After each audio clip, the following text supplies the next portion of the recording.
67-year-old California man is the fourth American confirmed to have died in the Dominican Republic under mysterious circumstances. His family saying he drank scotch from the hotel room minibar in Punta Cana back in April. Griff Jenkins is live about 50 miles away from there near the resort where the three other American tourists died. So different resort, Griff, but similar circumstances. What are we learning?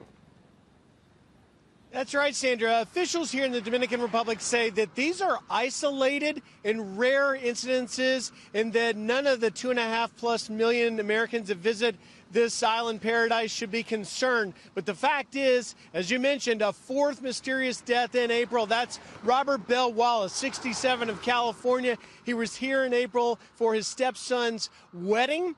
And his niece, Chloe, tells Fox News that he drank a scotch, reportedly from the minibar, and died shortly thereafter. The State Department confirming that death and sending condolences to the family and adding, quote, "Out of respect for the family during this difficult time, we do not have any additional information to provide." Now, that comes on the heels of the 3 deaths we've already reported from the end of May here at the Bahia Principe behind me. We're trying to get in to get some answers. You'll remember first it was Miranda Warner from Pennsylvania who drank something from the minibar. That was May 25th. 5 days later, you had the Maryland couple, Edward Holmes and Cynthia Day. The tourism minister here says that this is not something they normally do and that they are working hard to solve it. Listen.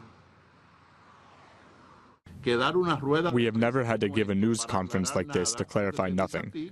Tells you that it is a coincidence, circumstantial fact that has occurred.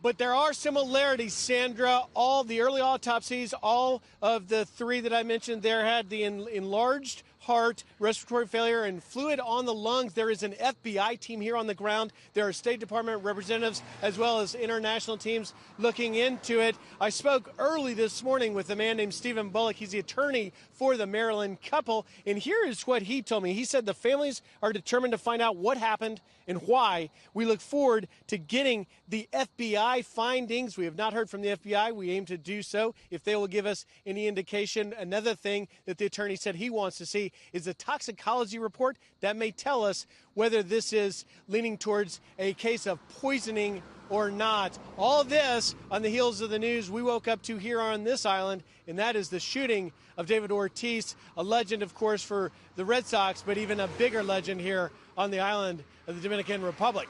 Sandra? Well, the mystery there continues, and David Ortiz will have an update on him coming up. Griff Jenkins, thank you. Thank you, Griff.